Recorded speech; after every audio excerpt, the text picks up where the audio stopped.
Fear the Walking Dead Rewrites, Season 4, Episode 11, The Hurt That Will Happen.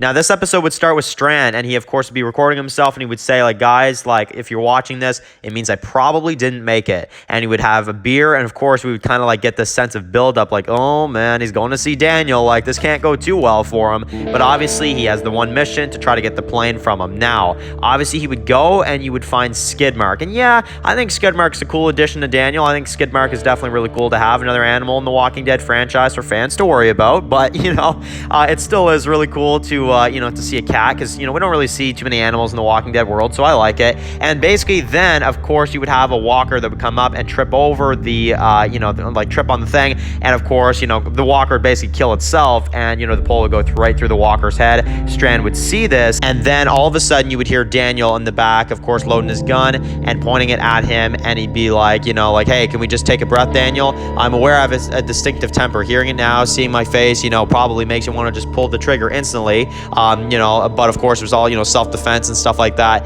But of course, can we just take a breath before we begin? And then he's like, you still talk too much, Victor. And he would just be like, turn around slow. And he'd be like, I'm unarmed. And he would turn, and you would get the reveal of Daniel for the very first time. Now, obviously, this scene would be very interesting. Obviously, these two haven't seen each other since he shot him in the face. So this would be one hell of a standoff here. However, then we would have another walker that would come up behind Strand. And, Strand is kind of starting to talk like, hey, things have changed. I'm a brand new man. And then out of nowhere, Daniel would shoot Strand in the arm. Strand would scream out in pain as he falls to the ground. He falls to his knees, and his arm is starting to bleed really bad as Daniel had just shot him in the arm. And he walks up to Strand as Strand looks to be in pain from just getting shot in the arm. And Daniel looks at him dead in the eyes and says, you shouldn't have come, Victor. And he hits him in the head with his rifle and knocks him out.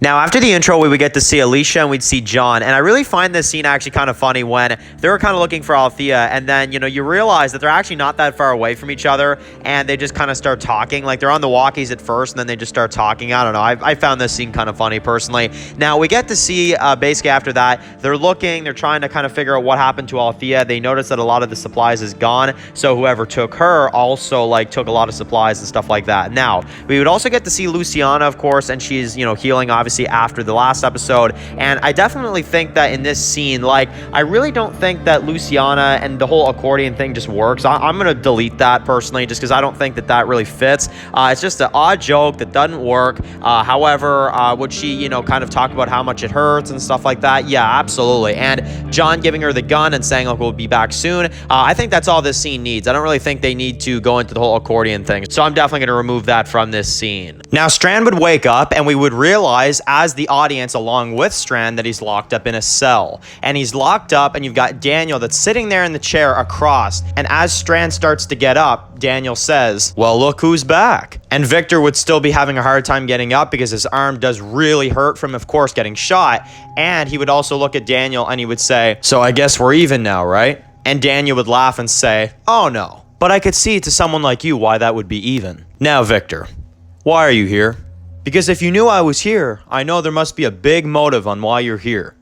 So what is it, Victor? What are you here for? And basically, yeah, he would lock Strand up because he is not willing to take any kind of chances, and rightfully so. Honestly, things could be very, very worse for Strand, but Daniel don't want to kill him yet because he also is kind of thinking to himself, well, what if he's connected to something bigger here? Is there something else going on that I should be aware of? So he's going to definitely use him for information. So he can't really quite kill him yet because he wants to know if there's a bigger thing or a bigger picture that he's apparently up to. And if so, he doesn't want to risk killing him just yet because Strand could be useful because of certain information that Daniel may need to know. Now, once Strand would be locked in the cell, he would tell him all about the plane and that that's what he wants from him. That's all he wants so he can help his friends. And Daniel would be like, why can't you just be honest? And then he would tell him about Althea and how Althea knows about this and that's how he knows about the plane. And Daniel would be like, well, honestly, Victor, I don't know if you're lying or telling the truth, but if it's a lie, you're not doing too well here. And Strand would just look very frustrated because he, obviously we know as viewers that he is actually telling the truth. But again, you can also understand Daniel's perspective because, he has no reason to trust him. Absolutely none. So Alicia and Morgan would see these kind of roadblocks and stuff like that. And they'd be talking to Luciana over the walkie and she'd be kind of like, okay, just keep me posted, if anything else kind of pops up. And they would notice that, Althea and, she's probably been somewhere around here, but they don't know. And Alicia kind of somewhat blames herself and Morgan says hey, it's not on you, we all made these decisions together. And then they would notice this truck and it would kind of be this scene of okay, what's this truck with all this stuff on it? And they would kind of start questioning things a little bit. Now obviously this is when they would kind of split off. Morgan would go one way, Alicia would go the other, and they'd be kind of searching, and this is when Morgan would run into those walkers. Now he would get trapped here as well too. I would have him kind of get caught up here, and we have the introduction of a brand new character named, obviously as you all know, Grace. So yes, Grace is introduced here. However, guys, let's adjust something real quick. Take off your clothes. That's her first line. I'm sorry, no. In my opinion, it should be as simple as, who the hell are you? Because honestly, it's already intimidating because, she's very different. She's a very different looking character with the outfit. But the first line, take off your clothes, such cringe. Such cringe, dialogue. I'm sorry. So I would just have her say, who the hell are you? Right? It's kind of because, she's wondering, okay, who are you? What are you doing here? That whole kind of thing. So I would just keep it simple. But take off your clothes? No, I'm sorry. I cannot, for the life of me, include that. Now, she would tell Morgan to not talk, obviously, because he may have been exposed and all that kind of stuff to the radiated walker here. And, of course, we would have Alicia that would tackle her down, take her gun, and then she would, reveal her name. Her name is Grace, and that she kind of works, for this stuff and, all that kind of stuff. And basically, look, I hate to say this to you, but, you're going to have to take off your clothes. You're going to have to do that because, I don't know if you've been, potentially, exposed or anything like that. But not right away. Obviously, in the conversation, then she would tell Morgan. Because for that to be a first line for a character, I just don't understand it. But I do like the line from Alicia where she's like, yeah, I think I'm going to hold on to this. So obviously Morgan, he'd be taking off the wedding ring and she'd be telling him okay, make sure to take the clothes that's over there. So Alicia would find out through Grace that it's okay, if there's any of those round circular things on the dead that they're wearing, that is because they're obviously infected with radiation. And then she'd be like, so that was your plane that crashed the other day. You and your friend, you guys could both be contaminated as well too. And you guys, you don't want that. So I'm gonna need you to take me to where you crashed that plane. Now John and June would be looking for Althea, and they would come across this abandoned home, which obviously in the original version, this is where the kids were staying at. However, in this one, it's actually the old home of where Dean, Jason, and Amelia were at originally. And we can honestly tell that because of, just kind of the way it's all set up. Yeah, it looks like they fought for this place. They can see the bullets and stuff like that. But obviously they, it seems like they won, but now they're not here anymore and stuff like that. And, it's kind of like that scene where it's John's I wonder why they left, and all that kind of stuff. And then we would also see Amelia, Jason, and Dean, and they would also be in another kind of group looking for Althea in another location. And they would come across another roadblock themselves. And of course, we know, with the Grace situation with Morgan's group right now,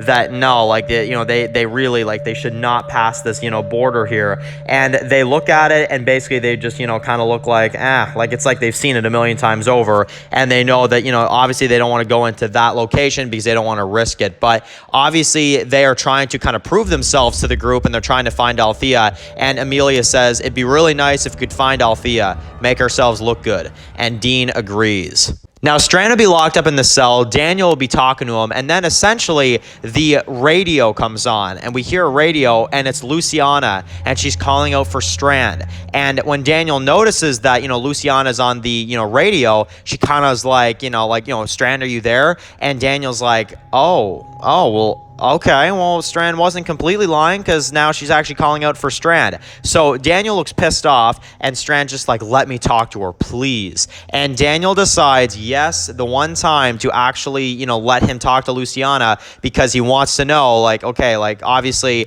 Luciana is actually alive, so that is proof of one thing, but what is, Strand's motive? So he does let Strand talk to Luciana, but Daniel doesn't look too happy because he still feels like Strand is hiding something. Now, they'd be nearby where the plane is, of course. Morgan would be sporting the Don't Mess with Texas shirt, which would be kind of funny here. And essentially, you would have them that would be kind of there. Alicia's still holding on to her gun. And then, Grace is like, you knocked over my fence when you crashed your plane. And Alicia's like, look, it's more important for us to find Althea than help you deal with these walkers. They're dead. Al isn't, And Alicia makes a very good point here. Like, yeah, Althea is more worth looking for than, like, these radiated walkers, And essentially, basically, they'd be kind of loading up the truck and all that kind of stuff. They'd be kind of trying to get out of there.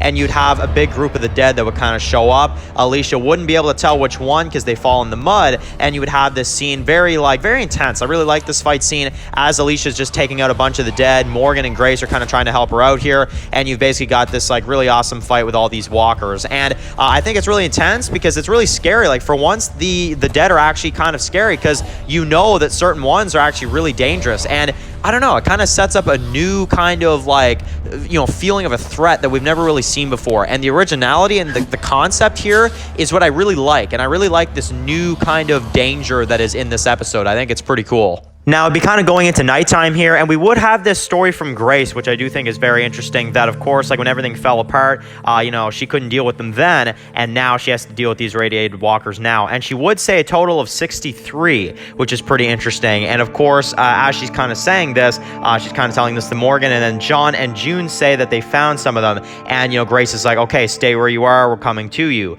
And, of course, they go there, you would see, like, the dead, like all the bones and stuff there, and Grace would kind of be like, did you touch any of them? And John be like, no ma'am, we did not. And obviously John, very honest man, so he's like, no ma'am, no I didn't, and of course we would see like inside this like little building, you'd have a bunch of the dead, and Grace would be kind of looking at this, and she'd be like, just kind of sad about it and stuff like that. And we would see also, which I thought was pretty interesting, Morgan through the reflection of the dead. I also thought that was kind of interesting and kind of just a very interesting scene that is kind of just thrown in there, but it definitely could mean something. Now, Strand would be able to talk to Luciana here, and this is what would prove to Daniel that, yeah, Strand wasn't lying. He actually does need Daniel's help. And, of course, that kind of proves to Daniel, like, okay, well, I mean, he's not lying. I guess it is more than just about him now. And obviously, any person would know, like, okay, he's not faking it here. He is actually, like, his people are in trouble, and he does need help. So Daniel does say, okay, well, follow me then, Strand. And, of course, that is when he loses, contact with Luciana, and, the range just isn't working anymore and stuff like that. Now, Luciana would hear something fall outside, and, of course, she would go out there, and something fell on the building, and, of course, we would see that, and she would radio John and June, and she'd be like, she'd be like, are you on your feet right now? And she's like, no, it's fine. I'm feeling much better.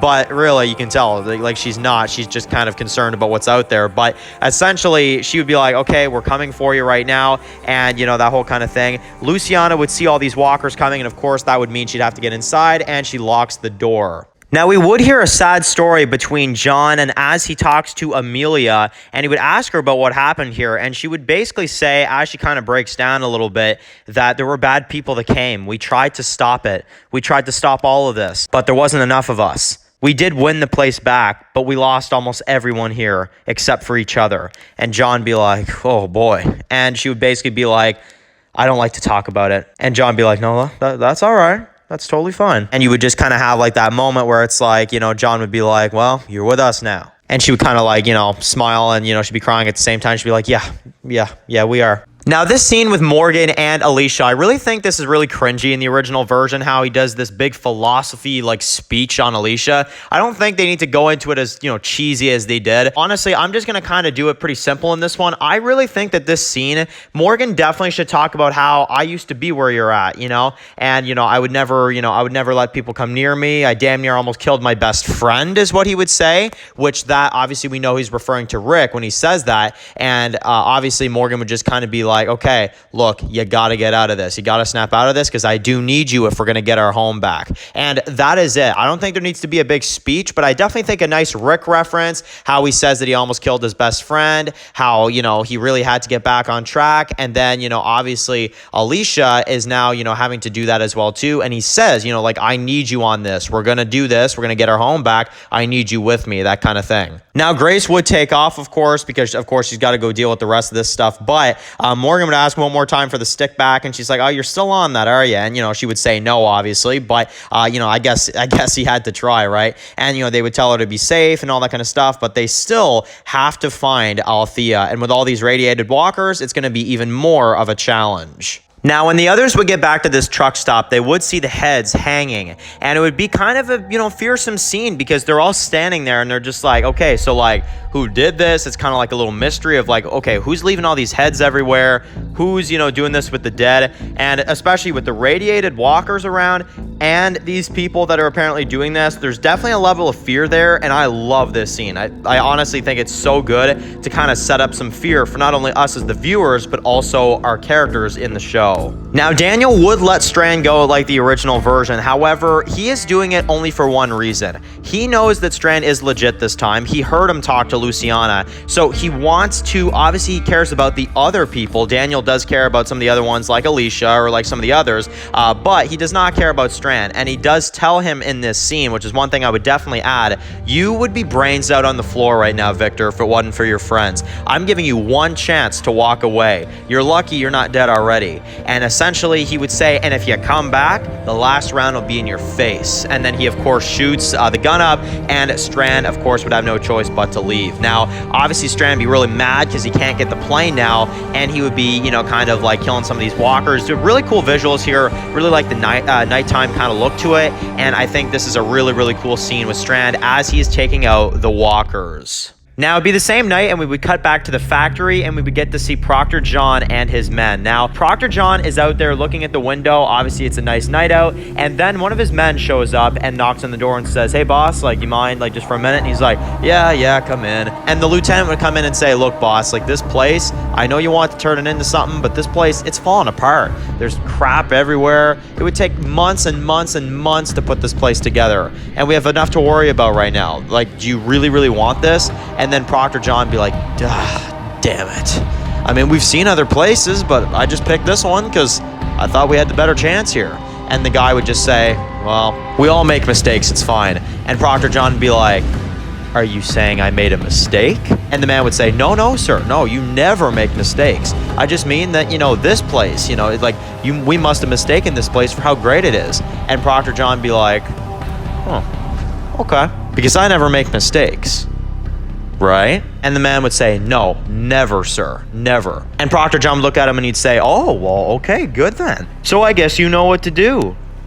Burn the place to the ground. When Alicia and them show up, the pacifists will get what's coming to them. And then a music montage would start as they're pouring the gasoline all over this factory, and they're taking everything and they're getting on their bikes and they're getting ready to head out. As the men are putting gasoline all over the place, we have Morgan, who's narrating through on the walkie-talkie as they're all driving in separate vehicles, saying, what we went through today, it was scary. We continue to see them putting the gasoline around the factory, and we hear Morgan say, but we're gonna make it. We're gonna make it back home, and we are gonna do what we were supposed to do. We will live. All of us, we will live. But if we have to kill other people to get back what's ours, so be it. Today was a lesson. Life is short for all of us. And I know we will find Al. I know it. But once we get her back, we go home and we do what we should have done a long time ago. Kill every last one of them. You never know when our time is up.